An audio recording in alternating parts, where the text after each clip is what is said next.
The times they are a-changing, and when you work in PPC, it feels like they're a-changing faster and faster. The tactics that drove your best results in 2015 are probably no longer working.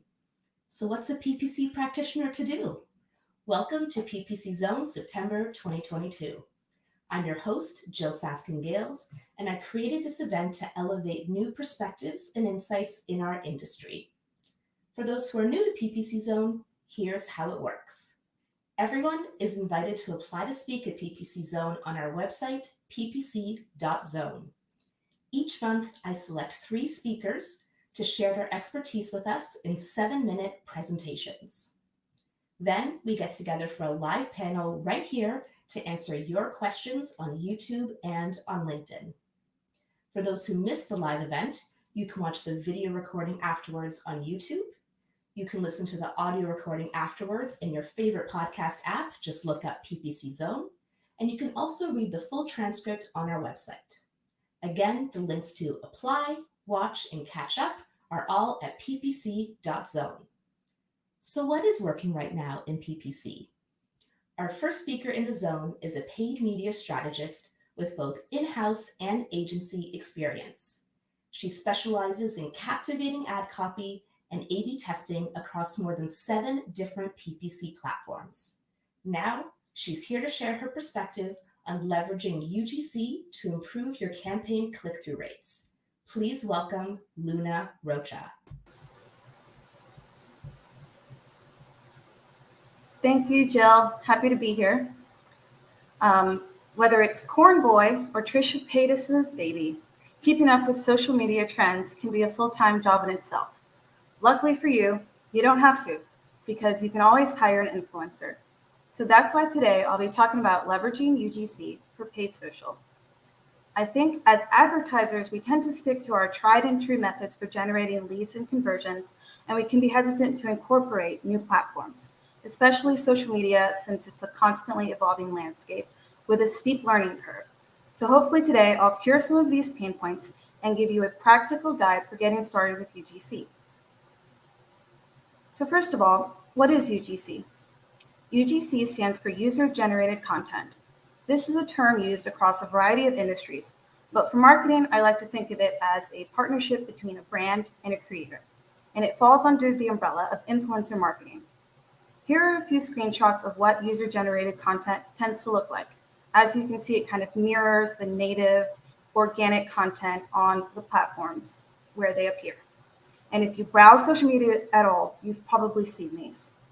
I like to run UGC for D2C and e-commerce clients alongside traditional video and display creative. Why use UGC? What makes this content more enticing than content produced by brands? Well, according to a Business Wire report, consumers are 2.4 times more likely to view UGC as authentic when compared to content created by brands. So the appeal is that it mirrors the look and feel of organic. I'm a social media user myself. When I'm scrolling the feed, I tend to scroll right past something that looks clearly like an ad, but sometimes I tend to linger more on UGC. And according to Hootsuite, this is pretty common because UGC ads are considered more memorable by the target audience. Another benefit of UGC is that the creator tends to know the ins and outs of the platform, so they can leverage trending topics and trending hashtags on social media. This may come as no surprise, but according to the stats, TikTok and Instagram users tend to skew younger, so it's also a chance to reach a younger audience. You can consider UGC as social proof that your product or service is valuable to others. So what platforms do you normally run UGC on? Instagram and TikTok. Instagram CEO Adam Mosseri has been announcing platform changes to Instagram that will more closely mirror TikTok's algorithm. So instead of seeing people that you follow, you're going to see increasingly viral content from influencers. And this creates additional opportunities for marketers looking to get in front of a new audience. So how do these ads appear? Well, usually UGC shows up as stories, which you can see on the left, or in-feed ads, which I've included a screenshot on the right. And they usually come in a cost per click, cost per impression, or cost per view model, which means a view of over 6 seconds. So similarly, TikTok also has in-feed ads. They also have Spark ads, which you can think of as basically their equivalent of a Facebook boost, because it's a way to create an ad out of your pre-existing content that has maybe some viral potential. They also have top view ads, which is the first thing that populates when a user opens the app. And these also run on a cost per click, cost per impression, or cost per view model, and that's something you can set up when you're setting up the ads. So which industries benefit from UGC? I've personally used UGC for direct-to-consumer brands, including subscription-based services, retail, and restaurants where we partnered with local influencers. Although I think that there are additional use cases, including brand awareness for B2B. So I think that advertisers would generally benefit from implementing UGC across a variety of industries. One particularly successful use case we saw was with a mobile app geared towards stay-at-home moms. After implementing UGC, we saw a 23% lift in app installs. And our influencer made sure to use hashtag momlife, hashtag stay-at-home-mom, and these were kind of the icing on the cake. And I think that really contributed to the 23% lift. So I attribute a large part of the success on these campaigns to finding the right influencer. How do you find the right influencer? Well, a cost-effective way is to identify your engaged customers. Most likely you've been posting as your brand on social media for a while, and you probably have a user base that considers themselves a fan of your product or service. Reaching out directly to these people on your comment feed or DMing them can be a great way to find people who are genuine fans of your product. Another thing you're going to want to think about is avoiding red flags. So you're going to want to do your due diligence and look through the person's social media feed to make sure that there's no blatant red flags like drug use or political rants that could possibly alienate your audience or misrepresent your brand. Lastly, consider diversity. Most likely the people who use your app or product come from a variety of walks of life. So think about this when you are choosing a brand ambassador. Once you find the right ambassador, the next step would be creating a creative brief. So this is going to outline your goals and KPIs for the campaign, timelines, deliverables such as how many posts or how many stories, brand and product details, CTA, and most importantly, the ownership. So once the content is live, who owns it, and whether you can repurpose the UGC. I recommend repurposing for both organic and paid. When you set up your campaign, I recommend using 20% of your total paid social budget for UGC. When it comes to creative best practices, less is more. And you're going to want to really lean on your influencer because they know what's best on the platform. So you can consider them a subject matter expert. So it's a little bit more hands-off than when you're creating most display or video ads. Another thing I get asked about a lot is attribution. So what we usually do is create a referral code for each influencer, which then comes in as a promo code during the checkout process. So you can find the ROI from each influencer. When it comes to creator platforms, there's two main categories: product sampling programs and influencer search engines. Product sampling programs allow you to send out samples of your product, and then the third-party product sampling program then distributes them to the influencers in their database. So it kind of is a hands-off approach. You don't actually have to find the influencer yourself. Or you can use an influencer search engine, which allows you to filter by age, number of followers, engagement rate, and other details relevant to your campaign. Here are a couple of product sampling programs and influencer search engines that I've used. So I'd like to thank Tenuity, Joe Martinez from Paid Media Pros, and my fellow presenter, Amalia Fowler, for helping me with the presentation. If you have any questions or would like to connect with me, feel free to scan the QR code on the right. Thank you for tuning in. And thank you so much to you, Luna, for sharing your unique perspective and insights with us in the zone. If you'd like to connect with Luna, you can find her on Twitter at Luna_PPC or on LinkedIn, Luna Rocha. And if you have a question for Luna, you can go ahead and type it into the chat if you're watching this live right now on YouTube or LinkedIn. And we'll get to your questions during the upcoming panel. Next up in the zone, this speaker is a marketing strategist who specializes in content, CRO, and community. He currently leads marketing for Optimizer and will actually both be speaking at Optimizer's free online conference, Unlevel, coming up on September 21st. For today, he's going to share his perspective with us on 3 tests you can run to optimize your responsive search ad performance. Please welcome Ashwin Balakrishnan. Thank you, Jill. My name is Ashwin. I'm from Optimizer, and welcome to my ppc.zone presentation on how to build and test winning responsive search ads. I'm really excited to talk today about RSAs, why you should be paying attention to them, as well as sharing some tests and some data that we pulled from Optimizer's product data as well. So let's get into it. So responsive search ads, of course, are the new default when you create a search campaign in Google. This is the option that you're going to start with. They have the same minimum requirements as expanded text ads, which you can no longer create. 3 headlines, 2 descriptions, and you can have up to 3 ads, 3 RSAs per ad group. The difference, of course, with RSAs is that you can now go up to 15 headlines and 4 descriptions, and then Google will mix those up in different combinations to find the best ad for a particular search query.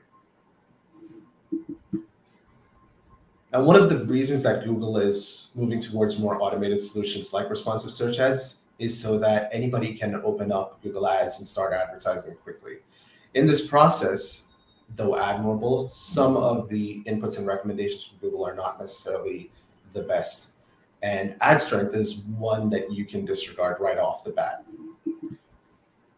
So in this example that Nava Hopkins shared with us some time ago, you can see that the quality of the ads, they're not really saying anything, but Google's only feedback is that you're not using enough keywords. So the detection of quality is simply not present. Ad strength, while a good guideline, is not something that you should aim to improve. Rather, use your own judgment when determining the quality of your ads. What you should instead focus on are structure and creative. And along with first-party data, these 2 are probably going to be what really allows you to get the most out of a more Google automated version of Google Ads. So with ETA's account structure was pretty straightforward. You'd have a campaign, multiple ad groups within the campaign, and each ad group targeting a group of keywords. And then you'd have multiple expanded text ads within those ad groups, each of those competing with one another to see which ad can serve most frequently and get the best performance. With responsive search ads, up until the ad group level, it's largely the same principle.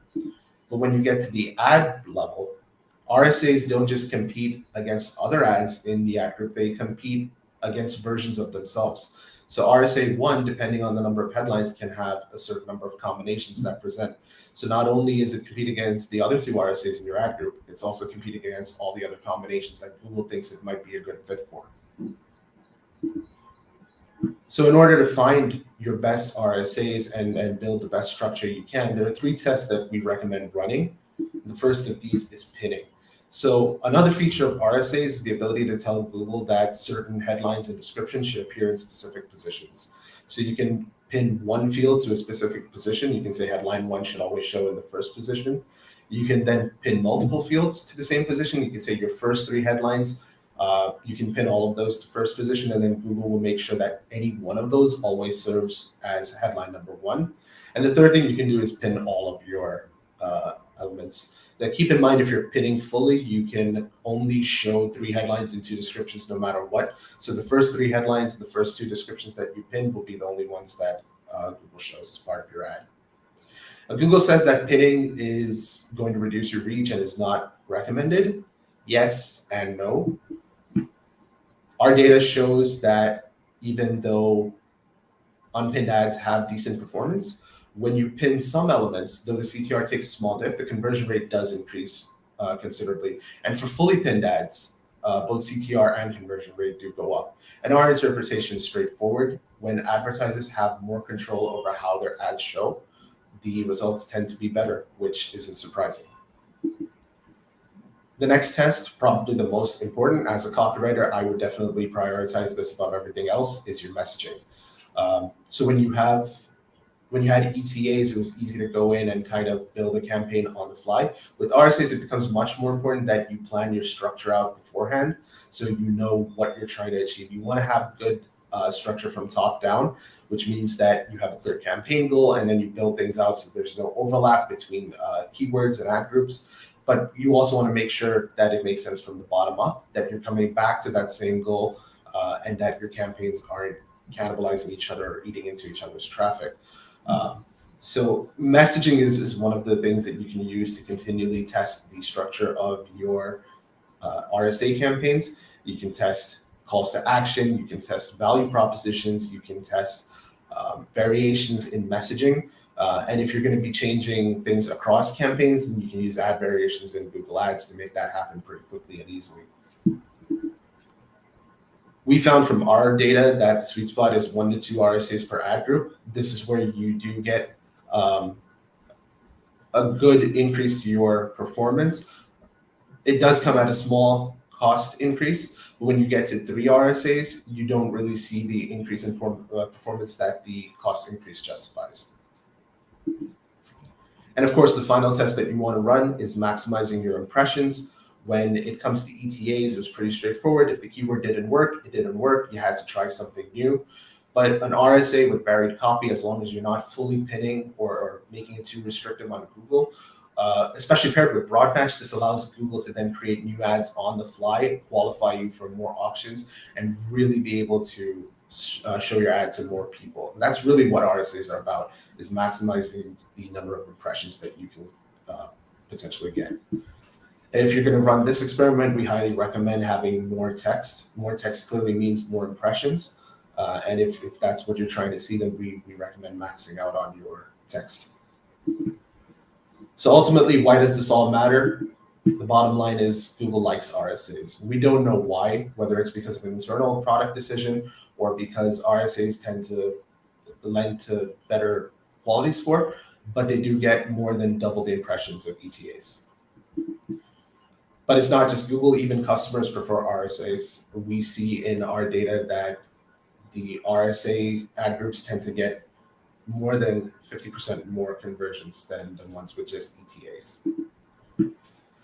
And as you implement some of these changes and tests, we highly recommend that you change the way you look at success. With an expanded text ad, it was pretty straightforward. You'd look at conversion rate, you'd look at which ad performed better ultimately, and that was your winner. With RSAs, because of their nature, the increase in impressions frequently offsets the slight dip that you'll see in conversion rate. So monitor not only the number of conversions that you get, but also look at the total value of those conversions, measure them up against your target CPA or target ROAS if you have one, or your total ad spend. You may discover that even though your conversion rate dips, you're ultimately running more profitable ads. I hope you have a lot of luck with your RSAs. They're the only ads that we can create for search campaigns going forward. So definitely an important piece of Google Ads that is here to stay. Thank you so much for your time, and thanks, Jill, for having me. And thanks to you, Ashwin, for sharing your unique perspective and insights with us in the zone. If you'd like to connect with Ashwin, you can find him on Twitter at The Copy Trail.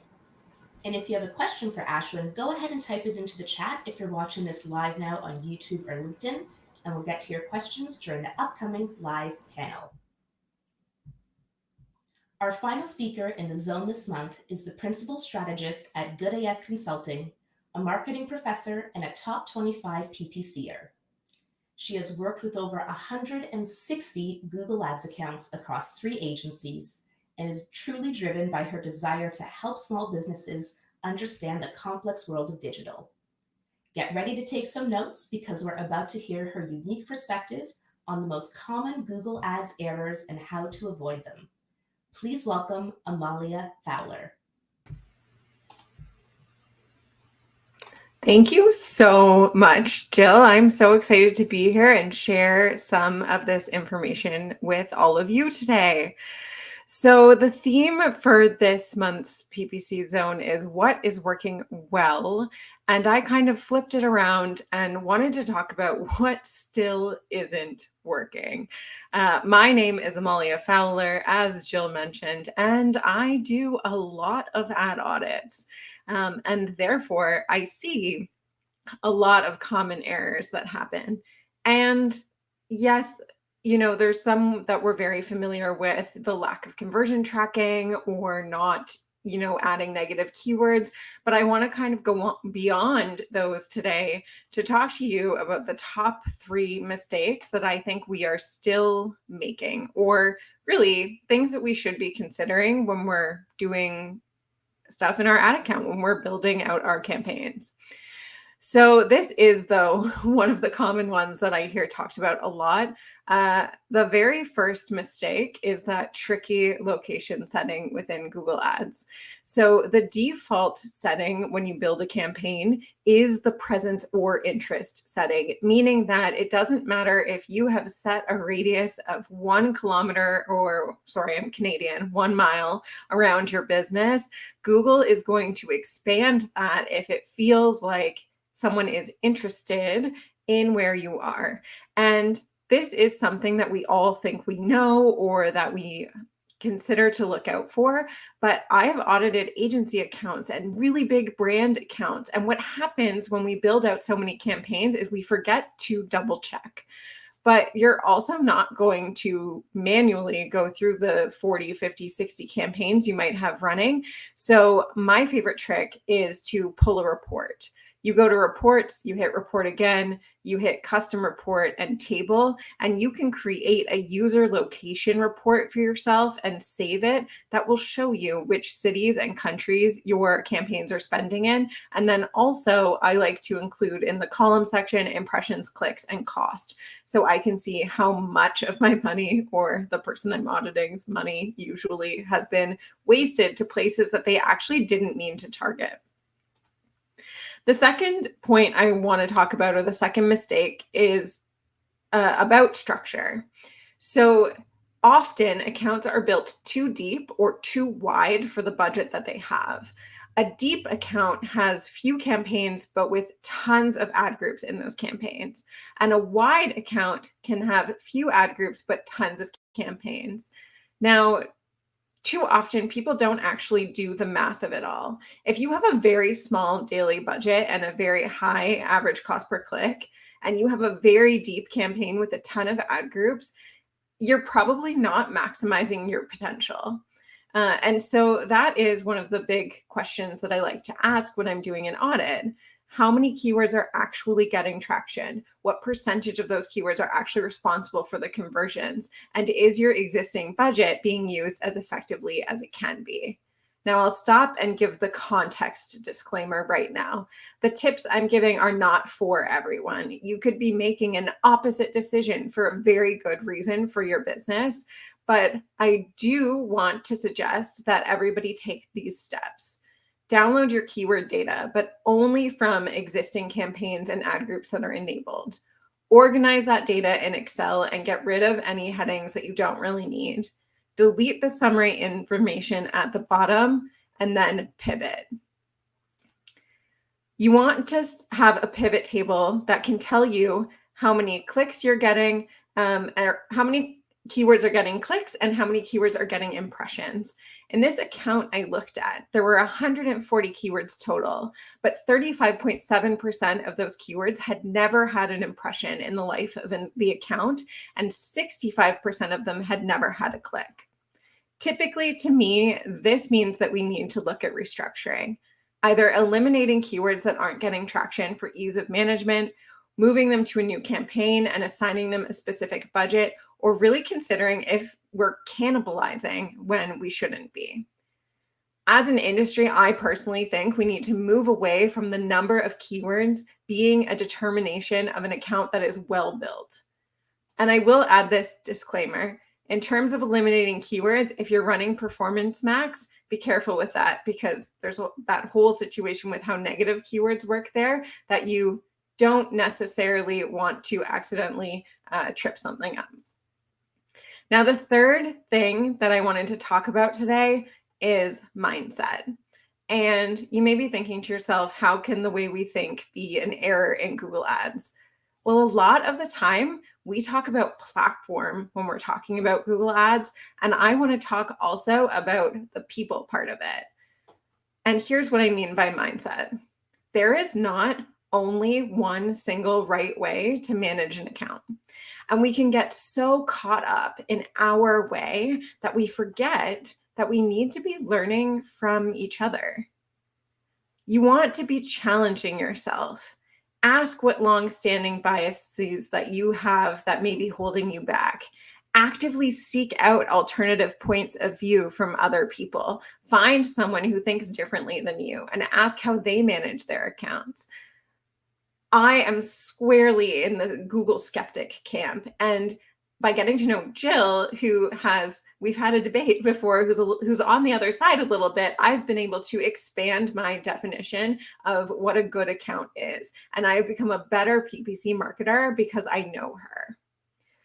So those are my 3 tips for you as you explore your ad accounts. And the biggest things I think that trip people up, the locations, the structure, and honestly, the lack of really challenging our own insights as things develop in the PPC world. So thank you so much for joining me, and I would love to hand it back to Jill. Thank you, Amalia, for sharing your unique perspective and insights with us in the zone. And I can say I've also become a better paid ads marketer for getting to know you and learning from your perspective as well. If you'd like to connect with Amalia, you can find her on Twitter at Amalia E. Fowler. And if you have a question for Amalia, go ahead and type it into the chat if you're watching this live on YouTube or LinkedIn right now, as we're about to get started with our live panel. Let's bring all our speakers back on screen now.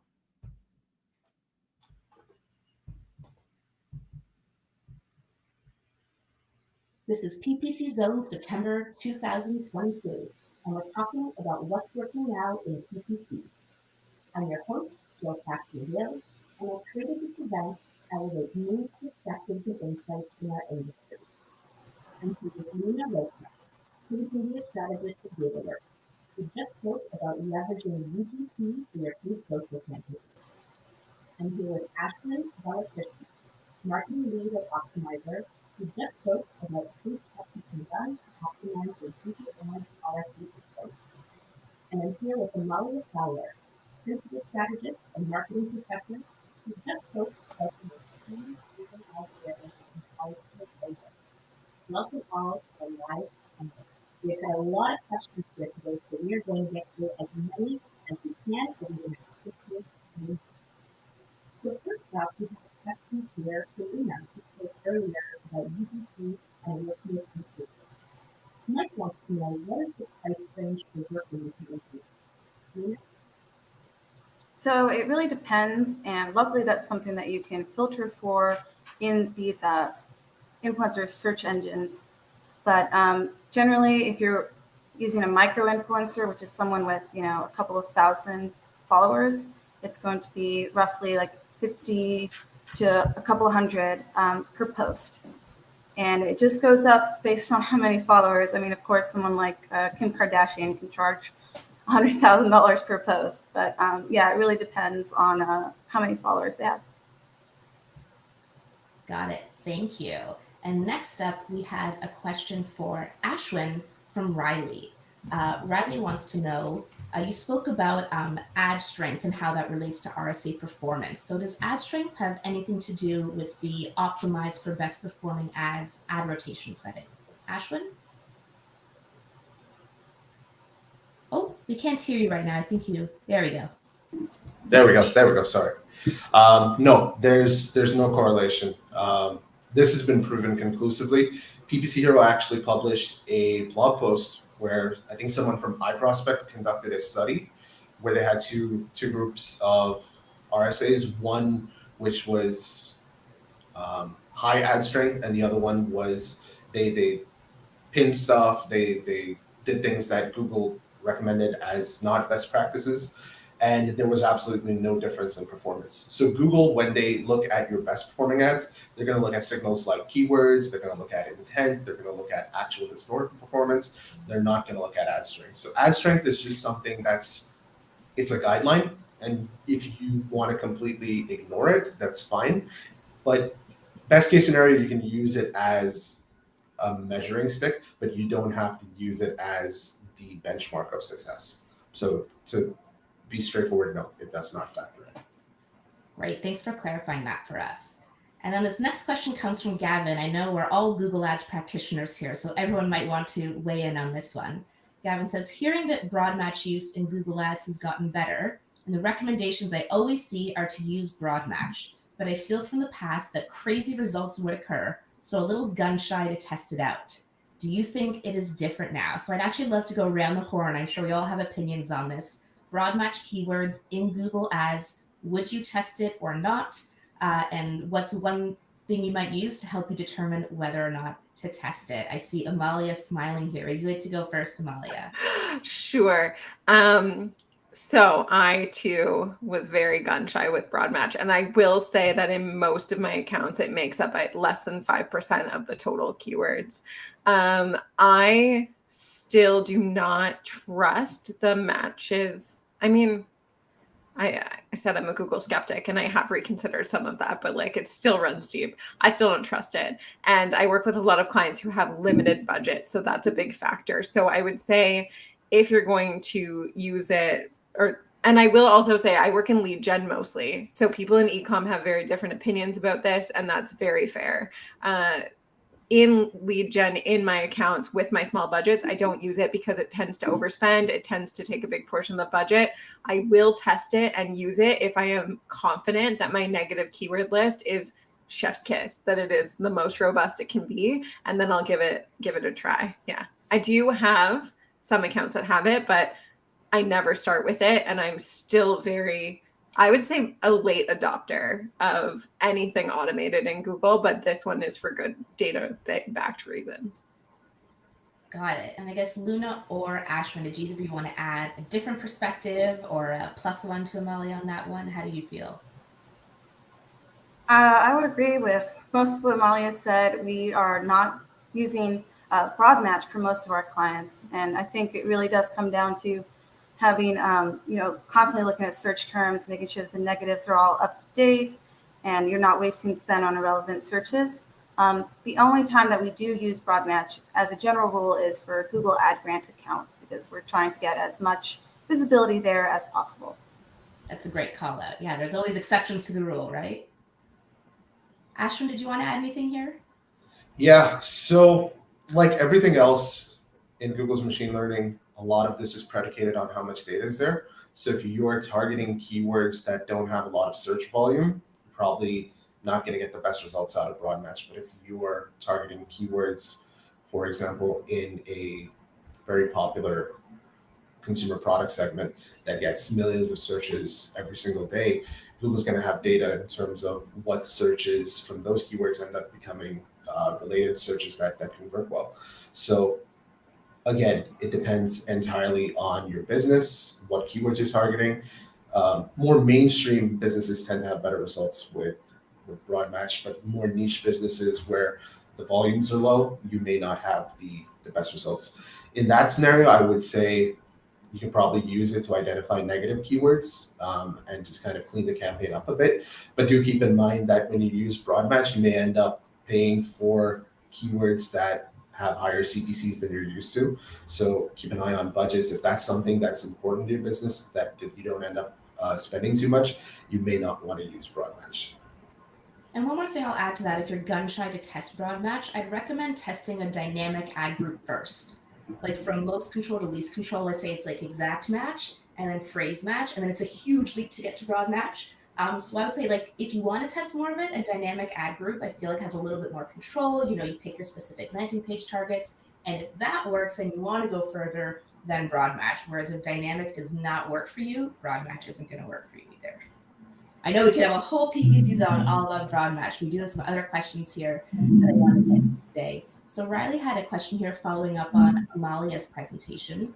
A question about the keywords. Is there any kind of rule of thumb about what percentage of keywords should be getting impressions or clicks? And as a follow-up, or a search impression share part of that consideration, realizing that it depends, do you have a rule of thumb about that? It's a really good question. And you've somewhat answered it by saying it's subjective. So it really is contextual and it really does depend. But I will try to answer it. Typically, when I'm auditing an account, I'm looking at, I'm not always looking at lifetime. I'm looking at like the past 3 months. So I'm taking into consideration seasonality, the type of business, how much they're spending, overall impressions and clicks. Like if the keyword in the account that's driving the most conversion has like 5 clicks, well, then it's not that big of a deal. That's a really low number, but you get what I'm trying to say. If it doesn't have a ton of volume, anyways, it's not as big of a deal that there are keywords without volume. And I wouldn't say that it's an immediate red flag, but in every account that I've audited and helped them reorganize, they've almost always become more effective. I think across the board, they actually have become more effective. And I know Jill does a lot of audits as well. So I would say that it's a red flag for me if you have probably upwards of 20% of your keywords not getting clicks and impressions. But again, depends how big the account is, how many keywords are in the account, how many campaigns you have, etc. So I like to look at ratios and I like to look at percentages, but you can also do the same pivot table with conversions and see, like sometimes I'm in an account where they're all getting clicks, but 10% of the keywords are getting all of the conversions. And so to me, I want to give those other keywords an opportunity because we know that the machine learning is pointing everything in that direction, but maybe you don't have enough budget in that campaign to actually test what could come out of those other keywords. So that's kind of the thinking behind the ratio in the first place. I don't know if I answered your question at all, but no, it's great context for Riley. And like I've seen accounts where like 90% of keywords have not received an impression. So, it really, as you said, depends on a lot of factors, but some good guidance for thinking about it. So we've been in Google Ads land for a while here, but we do have a TikTok ads question for Luna. Mike wants to know if you can give any kind of guidance on which type of TikTok ads are most expensive. So I mentioned a couple of different TikTok ads, and out of those, the ones that are most expensive are the top view ads because they get the most visibility. They're the very first thing that the user sees when they open the app. So you're going to have a higher, cost per click and higher impressions as well. But yeah, you can generally expect those ads to be the most expensive. And the most cost effective are Spark ads, which are the ones that are like a Facebook boost. Got it. Thanks for that, Luna. Mm-hmm. Now we have a question now here as a follow-up on Ashwin's talk. Ashwin, you had mentioned that 2 RSAs per ad group can be a good way to go. Gavin says, 2 different RSAs can sound tough to make. That's a lot of assets we're talking about. Maybe try different landing pages from the RSA. Do you have any data on kind of landing page testing, whether that may be a reason to try 2 different RSAs? So we haven't looked at landing pages, but what I can say is that yes, 2 fully fleshed out RSAs are going to be tough to make. You don't have to fill out all 15 headlines and all 4 descriptions. So the data that I showed earlier, I believe the sweet spot was around 6 to 9 headlines per ad. That gave you a bit of a nice bump to your impressions and is reasonably straightforward to build. If you're looking at 2 fully fleshed out RSAs, you may have trouble finding enough to say. One thing I would recommend though is making sure that if you have multiple RSAs in an ad group, have them distinct from each other in some way. So maybe one ad you're talking about the value proposition of what you're selling, and then in the other you might incorporate testimonials from customers or something different. So then you get an idea like this is ad A has a clear subject matter, and then ad B has a different subject matter, and then you understand what people are responding to. But if you're just talking about the same thing across both, it doesn't really make sense to have 2 RSAs. If you don't have enough to say, then I would say limit it to 1 RSA. You still get good performance. You're not going to get that extra bump in impressions, but what you can then do is take 1 RSA, build it out really well, and then be clear with your pinning. One thing that you can do is pin multiple things to the same position, and then you can go ahead and tell Google, for example, I always want one of these 3 headlines to show first, right? So if you're in a regulated industry, for example, you have to show a certain piece of information in your ads. That's a great way to get it done and still have some variety in messaging. So what we're hearing is if you don't have much to say, don't force yourself. 1 RSA is fine. If you are going to do 2 RSAs, do it because you're genuinely testing different messaging and not just to tick a box. Yes. Sounds great. And so we have another hot topic that's been asked about in the comments here, PMAX. So wondering if marketers who are managing multiple small business accounts, Dave is asking if they've been challenged getting negative keywords approved. So for those who may or may not know, last I've heard of this, at least it may have changed, so please correct me if I'm wrong, but if you do work with certain Google teams, they can manually add negative keywords for you.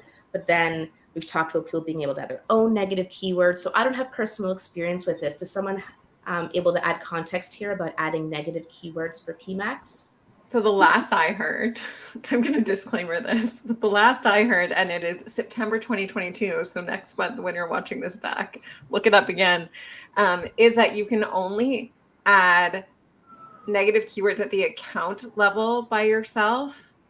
But if you want them at the campaign level, at the PMAX level, you have to have a rep or agency person add them. You still cannot do that alone.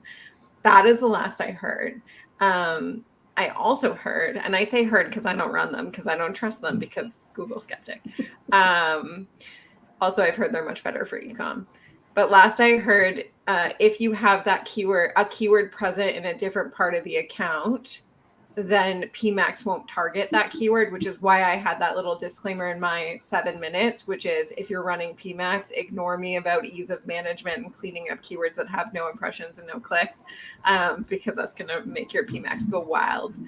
Ashwin, do you know differently, and are you about to just squash everything I just said?